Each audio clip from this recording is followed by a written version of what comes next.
able to attain a career, to be able to attain, to be able to go through anything successful, any successful project. Of course, it couldn't be something in your practical life, it could be your social life, it could be anything, it could be raising children. You're supposed to be provided with the skills. If you do not have that skills, you could be trained. You could meet someone who can get the best out of you. Sometimes people have their skills and they don't discover it unless they meet other people who can help them get this out of them. And to be able to discuss that, we're very delighted to have with us Dr. Alia Al-Dardiri. She's career development coach. Good morning, Dr. Dardiri. How are you doing? I'm great. How are you? Fine. A very good morning to you. And as Dina said, everything would start with words. Everything would start with a dialogue. And first, do we have kinds of dialogue? I mean, should my dialogue, my tone, my everything differ whenever I'm speaking with this one rather than the other? Yes, this is a very smart question. And I love the introduction that you made, Dina, because communication is not only in formal pathways. It's not only about words. It's even about your tone of voice, as you have just said, Nareen, and it's about your what we call nonverbal signals. Yes. The nonverbal signals include the gestures of the body, your tone of voice, the speed you express your words with. So in order to start, we can first start by defining what communication is. Yeah. Communication differs from conversation because conversation is merely the process of exchanging words. So, for example, we are now having a conversation because you are saying some words and I, in return, saying other words. But communication is a more advanced and more in-depth process that aims to transfer thoughts and transforming these thoughts into action. So this is why I need, as a sender of the message, I have to be very clear about what I'm trying to tell you. Yeah. And I have to use several approaches, like Dina said, the skills of communication, in order to successfully deliver the message to you. And you, as a receiver, you need to listen attentively, because the problem with the community, or the problem that we face either with colleagues at work or our partner, our children, is that we listen when they talk only to reply. And this is a mistake, because we need to listen in order to understand. Like Stephen Covey said, seek first to understand and then to be understood. So when you listen to someone, you are now receiving the message. You should, first of all, listen with the intention of understanding the other person. And if you do not understand something, or maybe you question one of the things that I've just said, you have to validate. So, did I understand you in a correct way? Do you mean so and so? And then give yourself some time to process and to understand whatever I'm trying to tell you. But what we do is that we listen and we are forming or formulating the reply inside our head even before you finish whatever you are saying.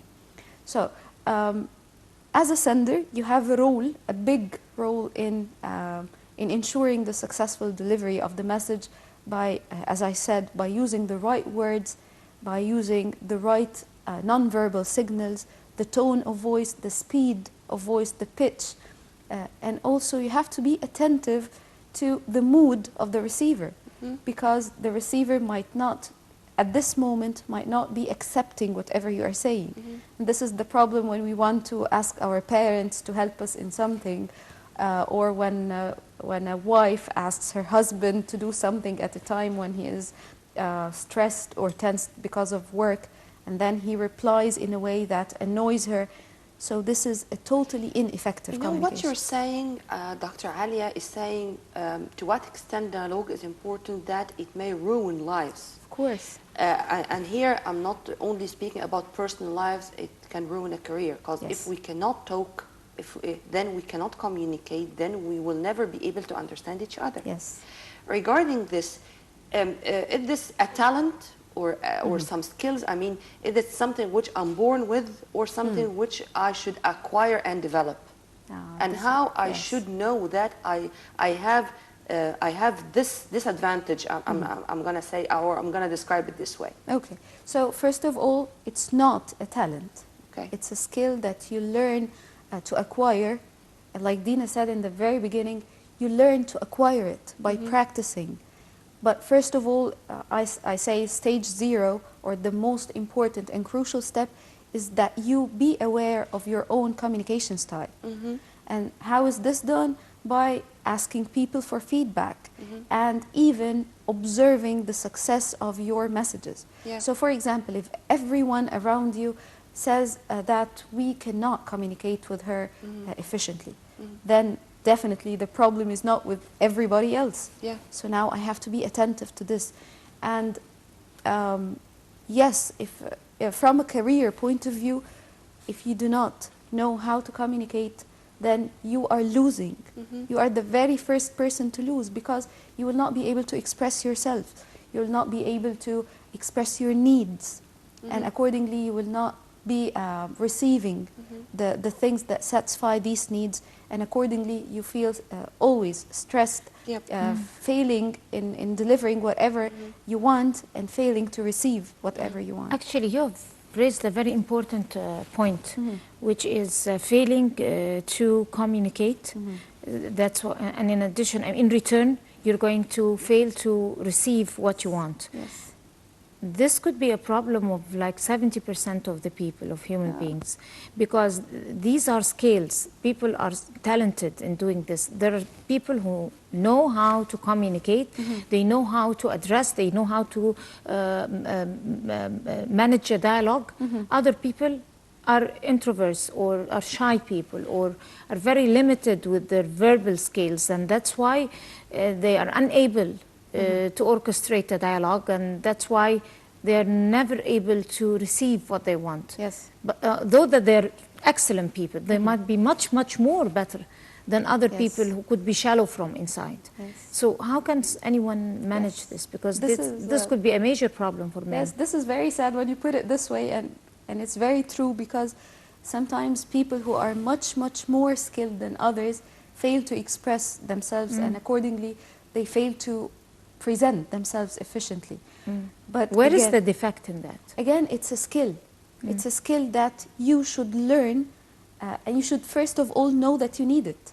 Some people say, no, this is my communication style, I was born this way, and accordingly I cannot change it. Even the change is, people who think they are unable to change, this is a complete limiting belief. Anyone can acquire the skills of effective communication, but first you have to admit that, okay, sometimes I it's need not help. that they're unable to change. They know that they can change. They're not rejecting change, but they don't know how. They don't understand where is the defect. Why are people seeing me like that? They can't see the good in me. Yes. As I've told Nermeen a while ago, if everyone around me is telling me that they cannot communicate with me, then I do have a problem. So I have to stand still for a moment, think what I can do better, or what the problem is. And if I cannot identify it, then again, this is the role of my colleagues and myself in helping others to gain and acquire these skills. Once you gain these skills, you have to practice them. And again, you have to have the sensory acuity of seeing what resulted in your change of style. So for example, if I'm communicating in a way, I can see the results, and if I change this way, definitely I should see the change in the results. So if the results are being better, then yes, I'm on track. If nothing is changing, then I'm not doing it the right way. So, as you said, Dina, people sometimes are incapable of changing themselves. Yes, they can believe in the change itself, they can believe they can acquire these skills, but they do not know how. But the real problem is with people who believe, no, I cannot change. This is very critical. And at least people who preferred not to have a challenge. I mean, Yes. if I am graduated from the School of Medicine, for example, I prefer to stay in a lab Yes. and not to deal with people, because these are my talents or my capabilities, and I'm very much satisfied with that, so there's no problem. But let me raise another point. To what extent it's something psychic, and to what extent raising my child at home in a way that he or she would be brave enough to communicate or to Yes. say his or her point of view or opinion would matter in the future. I mean, if I'm going to raise a self-confident person and to let him or her express his or herself, saying whatever she likes in a proper way, then she is going to lead a proper life with the proper communication skills. If you agree with me on that. I totally agree. I cannot agree more, because of course raising what we call nurturing your child with the confidence from the very early years of their lives are very critical. Because for example, let's imagine that you are suppressing your child, and whenever he expresses something, you say, no, this is wrong, or you shouldn't be doing this, or you are grounded. Yeah. Then you are giving him a subliminal or indirect message that, no, you cannot express yourself. Yeah. And let's agree on something, that we are all humans and we all make mistakes. So if I make a mistake and I tell you, you being for example, my parent, and then you blame me big time for doing this, then again I will not be telling you whenever I make a mistake. So for example, if I made something wrong, or I failed in something, or I did something wrong, you as a parent should encourage me to tell you about it, and then you should discuss it with me, not judging. But Yep. because we as parents usually judge our children, so they get the message that, no, you cannot express yourself clearly, you shouldn't be exploring the world in your own way. And accordingly they become very introvert, as you said, not because they do not want social interaction, but because they believed from the very early years in their lives that social interactions would bring problems, would bring mistakes, that I would be blamed for it. Usually that's the Yes. case. But do you think that confidence could be a medicine sometimes, or remedy for, I mean, in cases, especially in cases of bringing up kids, if you boost confidence, even in the worst negative moments, in failures, in education, failure in social life, in whatever challenges the child might meet. Yes. In drastic moments, dramatic moments, and personal failures in the child's life, do you think if I boost confidence instead of the right thing I'm supposed to do, which is judgment, Okay. so do you think this is going to affect any change? I would How much of a percentage? I would disagree slightly, because judging is not the complete opposite of boosting self-confidence.